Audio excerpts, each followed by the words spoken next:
Halo teman-teman, apa kabar? Hari ini kita bakal bahas salah satu isu yang lagi viral dan menarik banget.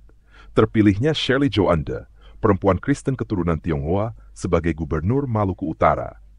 Tapi ternyata, kemenangan ini nggak diterima dengan mudah oleh semua pihak. Ada protes, unjuk rasa, bahkan perdebatan seru di media sosial. Jadi, apa yang sebenarnya terjadi? Yuk, kita bongkar bersama di video ini.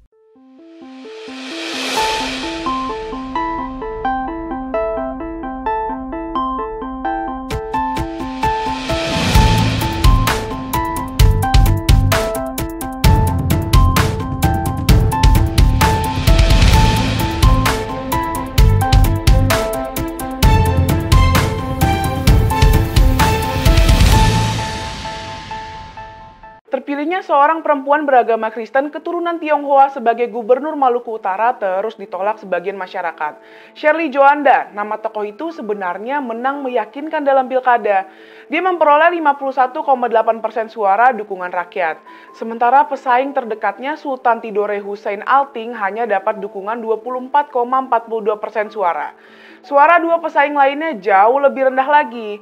Tapi sejak Senin lalu, rangkaian unjuk rasa terus berlangsung di KPUD di Kelurahan Kota Baru, Kota Ternate. Para demonstran yang bergabung dalam Aliansi Masyarakat Muslim Maluku Utara meminta KPUD membatalkan hasil pilkada yang memenangkan Shirley. Di depan kantor PDUP sempat terjadi benturan fisik antara demonstran dan polisi. Para peserta aksi menuduh adanya kecurangan, money politics, keberpihakan pejabat daerah, serta keterlibatan oligarki. Tapi sulit untuk menolak dugaan bahwa yang menjadi isu utama adalah bukan soal ketidakbersihan politik. Di media sosial bertebaran serangan terhadap identitas Shirley. Kehadiran Shirley membawa perpecahan, tulis orang netizen. Ingat, Ternate Tidore adalah tanah para raja dan raja Islam, bukan raja yang lain, komentar netizen yang lain. Kemenangan Shirley sendiri memang mengejutkan. Penduduk di Maluku Utara hampir 75% beragama Islam. Hanya 25% yang beragama Protestan dan Katolik. Dengan komposisi penduduk semacam itu, banyak pihak sebelumnya menduga tidak mungkin Shirley bisa menang. Calon wakil gubernurnya memang Muslim yang menjadi pejabat di Kementerian Agama Maluku Utara bernama Sarbin Sehe. Tapi karena Shirley disebut sebagai wakil triple minority, banyak orang menganggap dia tidak mungkin menang. Ternyata yang terjadi sebaliknya. Rangkaian survei yang dilakukan sebelum pilkada sudah menunjukkan keunggulan Shirley. Ini sebenarnya sangat bisa dimengerti. Shirley adalah mantan istri almarhum Benny Laos, Bupati Morotai 2017 sampai 2022. Benny sangat dicintai rakyat saat memimpin Morotai.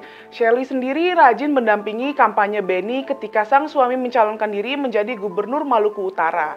Dia juga tidak nampak sebagai istri pejabat yang angkuh dan berjarak dari rakyatnya. Benny meninggal akibat tragedi ledakan kapal di Pulau Taliabu hanya 6 pekan sebelum pilkada digelar.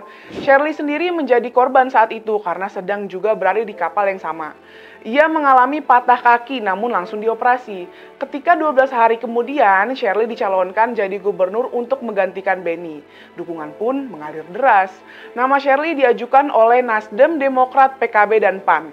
Sementara lawannya seorang Sultan Tidore didukung PDIP. Pasangan lainnya didukung koalisi Golkar Gerindra. Dukungan suara yang diperoleh Shirley datang dari 8 wilayah di Maluku Utara. Dari 10 kabupaten kota di Malut, sebanyak 80% berhasil dikuasai Shirley. 2 wilayah yang tidak berhasil dimenangi Shirley ialah Kota Ternate dan Kota Tidore Kepulauan yang dimenangkan Sultan Hussein Alting. Kemenangan Shirley sebenarnya merupakan teladan tentang harmoni dalam keberagaman.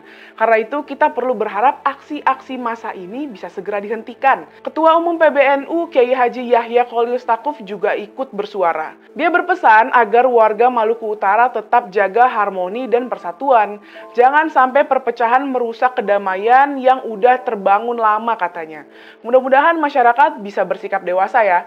Jika memang ada dugaan kecurangan, bawa semua bukti kecurangan itu ke meja hijau. Biarkan supremasi hukum yang bekerja. Jangan sampai kepentingan sempit sekelompok elit menghancurkan harmoni di Indonesia. Hidup keberagaman. Cerita awal kemenangan Shirley Joanda. Shirley Joanda memenangkan Pilkada Maluku Utara dengan 51,9% suara, mengalahkan pesaing terdekatnya Sultan Hussein Alting yang hanya mendapat 2,42%. Meski unggul jauh, kemenangan Shirley memicu kontroversi.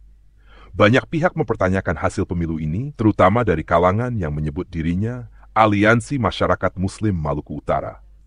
Mereka mengklaim ada kecurangan dan bahkan bentrok dengan aparat dalam aksi protes. Namun hal yang menarik adalah serangan di media sosial. Banyak yang lebih fokus pada identitas Shirley sebagai perempuan Kristen keturunan Tionghoa di wilayah mayoritas Muslim. Isu ini memunculkan pertanyaan besar. Apakah demokrasi kita sudah benar-benar bisa menerima keberagaman? Perjalanan dan dukungan untuk Shirley. Sebelum pemilu, Shirley dianggap sebagai kandidat minoritas yang gak punya peluang besar. Namun, ia berhasil membuktikan bahwa latar belakangnya justru jadi kekuatannya. Sebagai istri almarhum Benny Laos, mantan Bupati Morotai yang sangat dihormati, Shirley dikenal dekat dengan masyarakat dan punya jiwa sosial yang tinggi. Meski pernah mengalami tragedi pribadi, seperti kehilangan suami dalam insiden ledakan kapal, Shirley tetap melanjutkan perjuangannya. Dengan dukungan dari partai besar seperti Nasdem, Demokrat, PKB, dan PAN, ia berhasil mendapatkan mayoritas suara dari 8 wilayah di Maluku Utara. Kemenangan ini menunjukkan bahwa politik bukan cuma soal identitas, tapi juga tentang bagaimana seorang pemimpin bisa membangun kepercayaan dan mendekatkan diri ke masyarakat. Tanggapan protes dan pesan perdamaian termenit. Protes yang muncul tidak hanya soal dugaan kecurangan, tapi juga karena sentimen agama dan etnis. Namun, Ketua Umum PBNU Kahya Khalil Stakuf mengingatkan agar masalah ini diselesaikan melalui jalur hukum, bukan dengan kekerasan atau narasi yang memecah belah. Beliau menegaskan pentingnya menjaga persatuan dan menerima hasil demokrasi dengan bijak. Kalau ada pelanggaran, mari kita percayakan pada proses hukum yang berlaku. Pesan ini penting banget di tengah situasi yang mulai memanas, terutama di media sosial. Kesimpulan dan ajakan. Kemenangan Shirley Joanda ini bukan cuma cerita politik, tapi juga tentang bagaimana kita sebagai bangsa bisa belajar menerima perbedaan. Ini adalah langkah maju bagi demokrasi Indonesia untuk membuktikan bahwa keberagaman adalah kekuatan, bukan kelemahan. Nah, gimana menurut kalian? Apakah protes yang terjadi ini wajar, atau justru kemenangan Shirley adalah tanda bahwa Indonesia sudah lebih terbuka dalam menerima keberagaman? Yuk, tulis opini kalian di kolom komentar dan kita diskusi bareng. Jangan lupa like, share, dan subscribe supaya kalian gak ketinggalan pembahasan menarik lainnya. Sampai jumpa di video berikutnya. Shalom saudara gereja YouTube, saudara yang mau mendukung pelayanan misi kami untuk penginjilan generasi muda. Forum Komunikasi Pelayanan Penginjil Indonesia bisa melalui Bank BRI 042 1010 0 4870560 atas nama singkatan Generasi Muda FKPPI. Dan bisa melalui QRIS ini, silakan scan barcode QRIS ini melalui mobile banking saudara.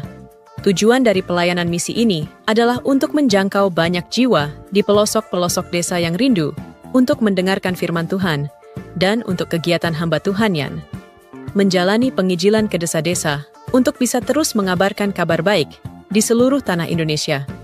Selain melalui media sosial YouTube, kita tetap terus bisa menyuarakan kabar baik secara offline. Boleh melalui rekening ini dan bisa melalui QRIS Mobile Banking ini. Dengan cara scan barcode QRIS ini di mobile banking saudara sahabat gereja YouTube.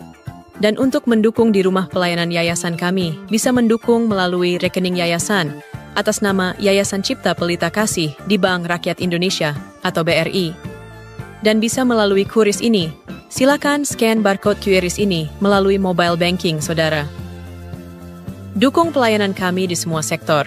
Dengan ini sebagaimana untuk membiayai tempat tinggal yayasan, listrik, air, dan juga peralatan pengajaran pendalaman Alkitab dan Murtadin. Seberapapun itu sangat berguna bagi pelayanan gereja YouTube, biarlah terus kita hidup dan berdampak menyuarakan dan memuliakan nama Tuhan Yesus. Dan pastinya malaikat sorga bersorak-sorai karena banyak yang mengaku bahwa Yesus adalah Juru Selamat. Terima kasih Tuhan Yesus, memberkati saudara, gereja YouTube semua.